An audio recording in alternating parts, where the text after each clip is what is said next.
Yo, what's up? This is the Clown.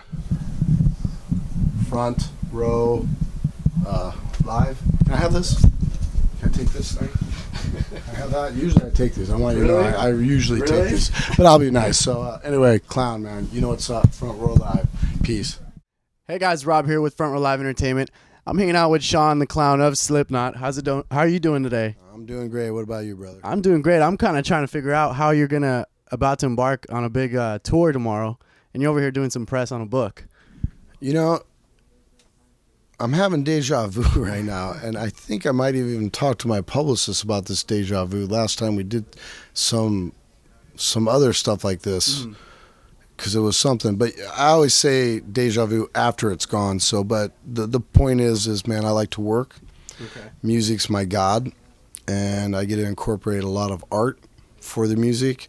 I'm very fortunate to have that role in the band, to use art to influence where we're going, such as Corey Taylor's lyrics, music written by members of the band. You know, you throw the art on top of it.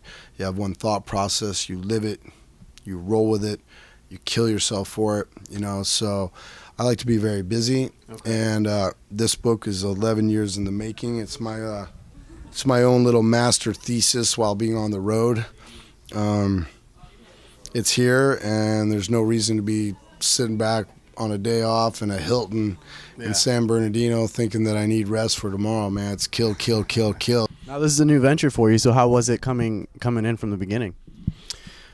You know, I never, like I said, it took 11 years to make, you know, and I never had an intention to, have a book one day. You know, I just start collecting, you know.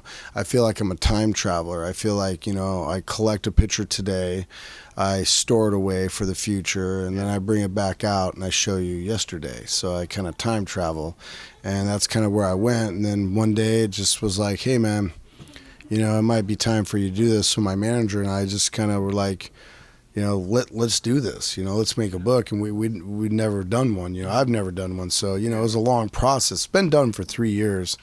And there just seemed like something had to be added every time, and something more to work for. And, it seemed like when Lars Ulrich finally wrote the foreword, that was the finish line. It seemed like it was like the chess game was over. It was checkmate, boom, let's go, let's fire. And here it is. And it's, I don't think it's quite sunk in yet, you know what I mean? So, but it's definitely a dream, from being a little kid at the Urbandale Library where my best friend would be looking at war books and, trying to tell me what this tank does and what this F-16 or whatever, and I'm over here going, look at the boobs on this girl that this guy painted, man. Like, and I got all my art books over here and he's got all his war books here. So I always wanted to be on the shelf with some of the greats, whether I get considered one of the greats one day, I don't know. It's not really an intention of mine, but this is my subconscious brought into reality as a tangible item that you can hold, smell, taste, burn, screw, whatever. And that's a very important part of art, is to be able to bring out of here to share, and that's it's a hard thing to do, as you might know, So now these photographs, what was the reason that you chose the specific photographs on this book, and then what did you do differently with these photographs? Because it wasn't just a regular photograph, right? No, well, to answer the second question is this is a lot of people need to understand this is medium format. All right, so you have 35 millimeter, small format, then you have medium format, 120 millimeter film, right? And in the not so long ago, the bigger negatives of medium format were used to have a bigger and larger, so you get poster size stuff, where 35 millimeters got a smaller negative. But the beautiful thing about the medium format is you can put a Polaroid back on it. Okay. So the Polaroid holds 10 Polaroids, and I got obsessed with being able to pull it, and you got 3 to 7 seconds to manipulate that developing, and that's how you get these colors and all this stuff. The Polaroids always have these dots. So the only thing done to this book was we scan them very high res so we can blow them up to a bigger page, so you can look at the detail instead of the actual size of the Polaroid, And then because we scanned it, there's that layer of glass. So we had to turn the contrast up a little bit so the blacks were blacks and the whites were white, making sure that both those things would make the color pop. So that was the question you kind of asked, was like, this was a different kind of thing. So it's important people know this isn't a Photoshop book. This isn't like a manipulated through the computer. This is an organic, pulling a Polaroid, snapping it, sliding, urinating on it, throwing it in the microwave, stepping. It's my master thesis. And real quick, the paper that I would hand into college is that this world wants everything to be perfect, so we try to become perfectionists, and I deconstruct the perfect idea, and by deconstruction, I make something original, just like your face and my face. If we look in the mirror, we look nothing alike, and we go, you're original and I'm original, and that becomes perfect to me, in my opinion, because no one could ever recreate what I just recreated. Not even me. So that's perfect. So, I take something that's an expectation of everyone that's not achievable. And somehow through 11 years, I achieved something I believe is perfect. And the only way I did it was to deconstruct the idea of what perfect is. And that was to make something original. So that would be the paragraph I'd hand into the teacher and see if he'd give me an A+ or an F.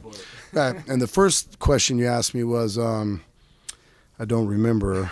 It was why did you choose these pictures in specific? Oh, yes. You said you had about like 5,000 pictures, right? Right. A little bit over, maybe a little bit under, about 5,000. And the deconstruction of choosing was even more of a part of this. I basically cleaned up my whole basement, got all these imprints like my drums and amps. I got everything away from me. And I got this black carpet that the band, our band, we wrote some songs from the album Iowa on. I figured that was some good energy, and I made sure I was on that side of the basement. I just started putting my hand down and just started pulling out pictures, and I'd say no, and I'd put it on the pile, and I'd go, okay. And then I just kept going, and nope. And I stopped at, I counted, and I had 300, and I whittled that down to like 275, then 250, 225, 210, stopped at 200, and then had those. I think we scanned all those, and then we wound up somewhere from 175 to 200. Okay. And there's so many photos that could have been in there, but I just... Now you got some left for another book, maybe. Maybe, man. We'll see how this one goes, but... I have enough for like 10 books. That's the idea. Yeah. But I kind of want to skip. I want to go from Polaroid. I'm shooting a lot of models right now. I got this crazy theory about women. They give birth, but I'm a man. I feel like I'm robbed because I can't give birth. The greatest gift of life is birth. So I want to explain birth through a man's point of view by showing a woman displaying it. So I figure it's a pretty good concept of having them display their nurturingness to me, and then me tell them what it means, and have them go, you're a man, what the hell do you know? And me go, you're exactly right, but that's why I'm trying. So I kind of want to skip, and then maybe there'll be another Polaroid book, and then maybe I'll get up to 8 by 10, and try to create some landscapes like Ansel Adams. I don't know. I'm never going to stop, but it's one at a time. And this is, I haven't really even got my head around this thing yet. Man, I mean, like, I look at it and I'm like, really? Like, is that really mine? I got to say this, man, I'm really happy. Like, this means a lot to me right here. Yeah. These 3 letters. I was there. You grew up through that, right? I'm 42, man. I was there the first day when music meant so much to me. And when I heard this new channel was coming on that was going to play videos, so I would get to, I don't just have to hear music. I get to see music and hear it. And I was there when Buggles came on, Video Killed the Radio Star, and I was addicted ever since. And the fact that they entertained the idea of being on their press and liking what I do, it's like I don't know, man. It's full circle in my life. And then having Lars Ulrich, who is an artist, who is an art collector, and loves art, and beyond that, he is a mentor, he is a peer, and he's a legend. Yeah. And to have a person in the reality that we live in together, be able to write what he did for me it's beyond words. You know what I mean? So it's like he didn't have to do that for me, Yeah. you know, and I couldn't. I don't know, man. I just speechless, you know, that I have a company that I love, and I have a legend who I look up to, and you know, it's mine. I'm just like, whoa, it's just crazy. So It'll hit you. You'll be halfway through tour and you'll figure it out. I'm selling it every day on. Just so everybody knows, I'm selling it every day on tour. Okay.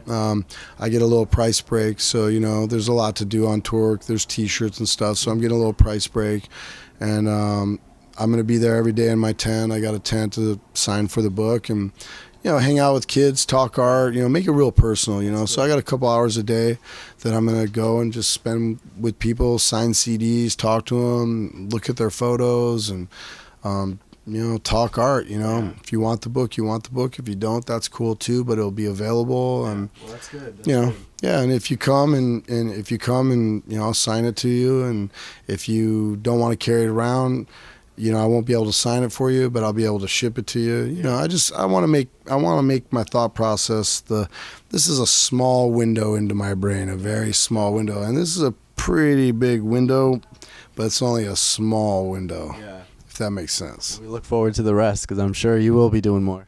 Lots more, man. The best stuff, I love all this, but the best stuff is yet to come, because I gotta have a little more guts. You know, people get judged on art, and I got some art that, you know, potentially could put harm to me. So this tour that's coming up, starting tomorrow, what are you guys bringing to the table on this tour, and why? I read somewhere that this is going to be the end of the beginning. Well,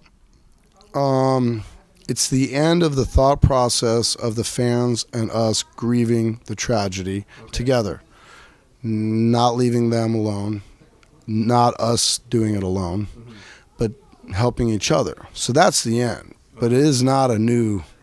It's not a new beginning without Paul. There's only 9. Definitely. There will always be 9. I don't need to think about a new bass player. I don't need to think about a new number. I don't have to, and I won't.